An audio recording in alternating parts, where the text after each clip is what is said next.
Dear aspirants, आपका स्वागत है एनआईबीएम रांची के यूट्यूब चैनल पर। और आपको मैं ऐतिहासिक फैसला के बारे में आज बतला रहा हूं, जो कि युवाओं को हित में रखते हुए ये आज फैसला कैबिनेट में किया गया है। ऑनरेबल प्राइम मिनिस्टर के दिशा निर्देश के अनुसार यहाँ पर हम फाइनेंस मिनिस्टर ने भी बजट में लाया था, आपका कॉमन एलिजिबिलिटी टेस्ट के लिए लाया था कि ये इस पर पास किया जाए। तो यहाँ देखते हैं एजेंसी, यहाँ पर देखते हैं कॉमन एलिजिबिलिटी टेस्ट आखिर है क्या। कुछ बातों को मैं बतला रहा हूँ, फिर उनकी जुबानी सुनाऊंगा जो कि कैबिनेट में आज अनाउंसमेंट प्रेस कॉन्फ्रेंस में किया गया है। तो 20 एजेंसियां होती हैं, ठीक है। नेशनल रिक्रूटमेंट एजेंसी है, जो कि पहले से 20 एजेंसी ऑलरेडी एग्जिस्टिंग है। लेकिन अभी क्या किया गया है, नेशनल रिक्रूटमेंट एजेंसी के दौरान जो अभी इस बार लाया गया है, आपका कमीशन में आज फाइनल किया गया है, तो इसमें बैंकिंग के लिए, एसएससी के लिए, रेलवे के लिए, ये जो आईबीपीएस, एसएससी, रेलवे 3 एजेंसियां हैं, उनको क्लब करके एक ये फैसला लिया गया है कि एक साथ कॉमन एलिजिबिलिटी टेस्ट लेंगे ये, जिससे कि करोड़ों करोड़ों विद्यार्थियों को एक साथ फायदा होगा। एक ही बार एग्जाम देंगे और पीटी कॉमन रहेगा सिर्फ, और एक एग्जाम देने के बाद उनको स्कोर कार्ड दिए जाएंगे। वो स्कोर कार्ड 3 साल तक वैलिड रहेगा। लेकिन 3 साल के बीच में जो स्टूडेंट अपने आप को और इम्प्रूव करना चाहते हैं, जो एग्जाम दे चुके हैं, तो ऐसा नहीं कि वो नेक्स्ट ईयर एग्जाम नहीं देंगे, नेक्स्ट एग्जाम नहीं देंगे, सारे एग्जाम दे सकते हैं, लेकिन उनका स्कोर वैलिड 3 साल तक के लिए रहेगा। और सबसे खुशी की बात यह है कि दूसरी खुशी की बात इसमें ये ध्यान दिया गया विद्यार्थी के हित में।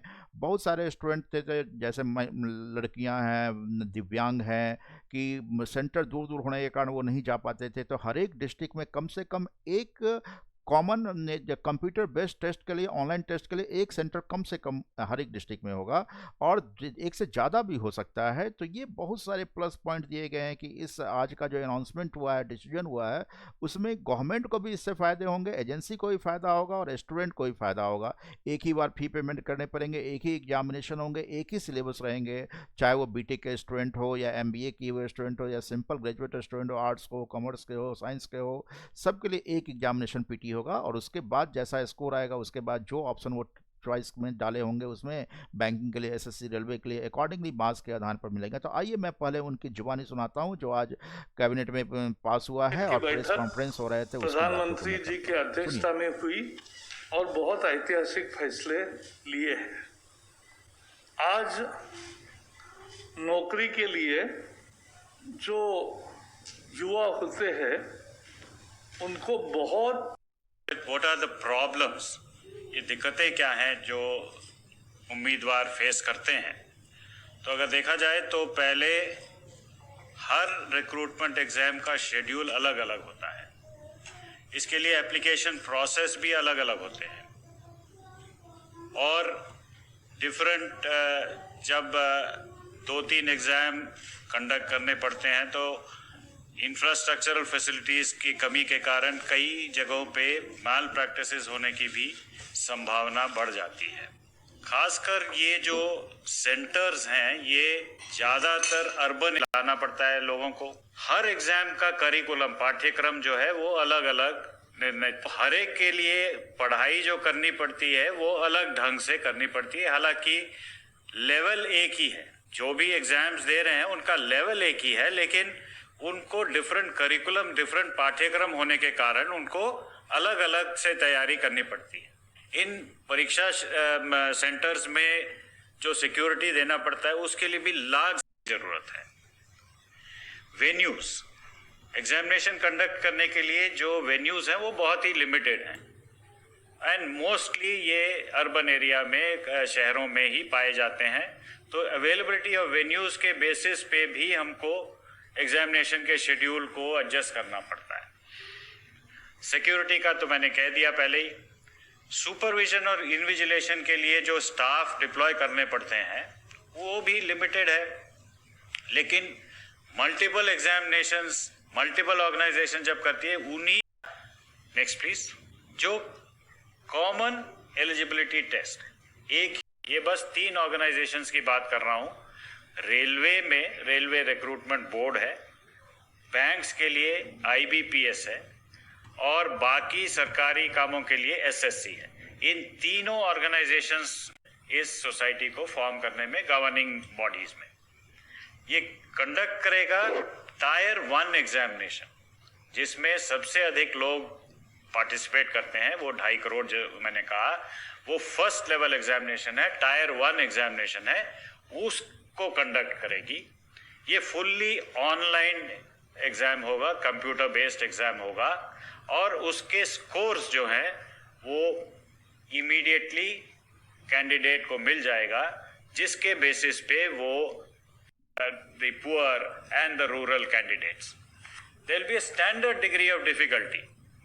So nobody can say that exam was easy, this exam was difficult. There will be standard degree of difficulty. The technological firewalls etc. उसमें होंगे, और फाइनली वो स्कोर्स जनरेट हो जाएंगे जो 3 साल के लिए उनको वैलिड होगा। Next please. So this for 3 years. Of course, since 3 agencies are already incurring this cost separately, that will be a saving for those respective organizations, whereas this would be the cost which will be incurred by the new organization. And it has been possible with the direct and the personal interest and intervention of Prime Minister Modi. आपने विस्तार में ये presentation देखी, तो संक्षेप में यदि आप मुझसे पूछें तो मैं ये कहूँगा कि this is reform which will bring in ease of recruitment, ease of selection, ease of job placement, and thereby ease of जो हमारी महिला कैंडिडेट्स हैं.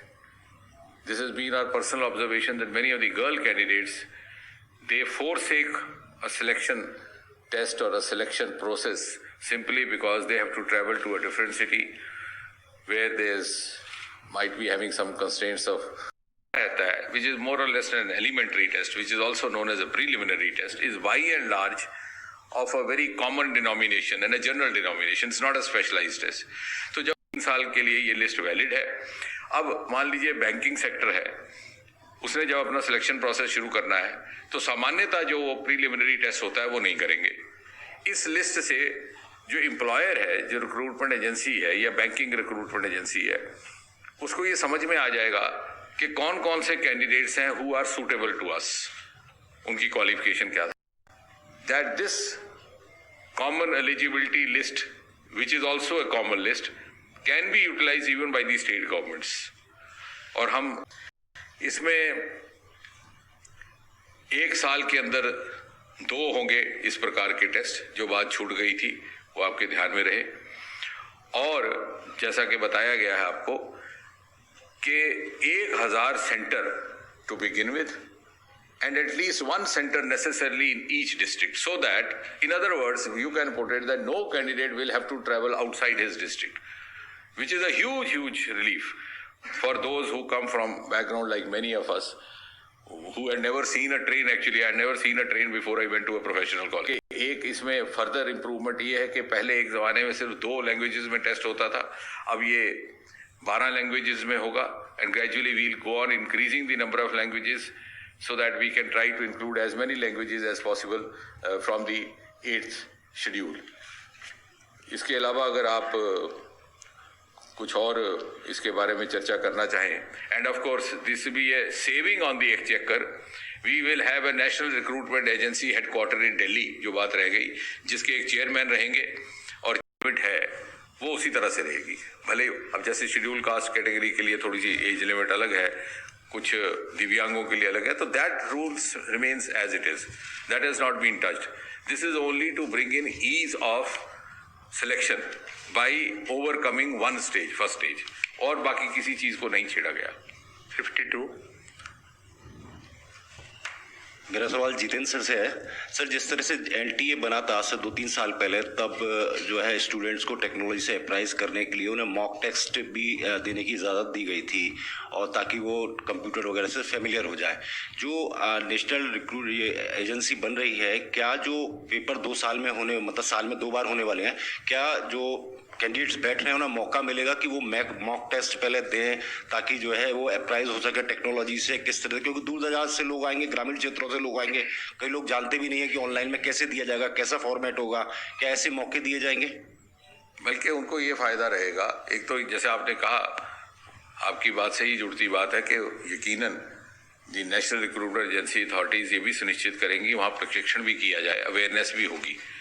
वो शायद प्रेजेंटेशन में आया भी बीच में. और साथ ही साथ जो लोग दूर दराज, जैसे आपने कहा, who had no access at all, वो ऐसे लोग हैं जो पहुंच ही नहीं पाते थे सेंटर तक, वो कम से कम अब इस स्थिति में होंगे, सेंटर में पहुंचेंगे और वहां उनका प्रशिक्षण होगा. So this is a huge breakthrough for them. My question is towards Javadekar sir. So you mentioned about the MSMEs and the TREADS platform wherein more NBFCs will be able to participate. Could you please explain to us that, what are those provisions and basically elementary है.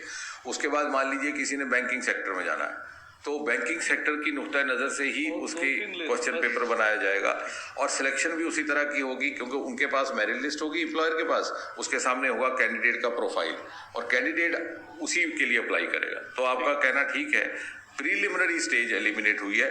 दूसरी करने में थोड़ी दिक्कत है, कोई railway में या कोई जाएगा, कोई एसएससी के नौकरियों के लिए जाएगा. सर उसी सवाल पे, मतलब आरआरबी, एसएससी और आईबीपीएस जो बैंक, ये एबॉलिश नहीं हो रहे हैं? नहीं, एबॉलिश करने की बात नहीं है. हम उनको फैसिलिटेट कर रहे हैं, जो उनका पहला टेस्ट है.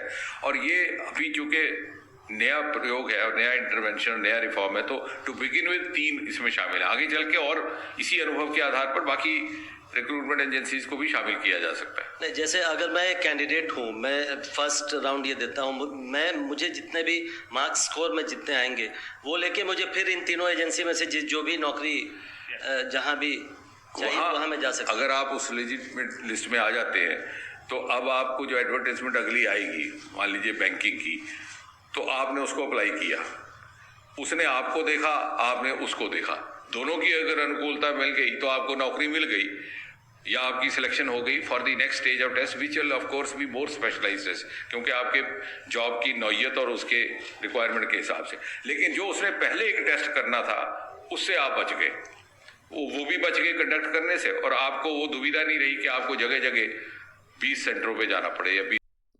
तो मेरे प्यारे विद्यार्थियों, आपने देखा होगा, सुना, बहुत सारे बात के कैबिनेट की डिसीजन में प्रेस कॉन्फ्रेंस के दौरान विभिन्न प्रश्नों का उत्तर दे रहे हैं. तो निष्कर्ष यहाँ पर यही निकला है कि अभी तक हम लोग का सर्वे में है, गवर्नमेंट के सर्वे में है कि लगभग 1.25 लाख वैकेंसीज के आसपास परिणाम इन 3 सेक्टर से अनाउंस किए जाते हैं.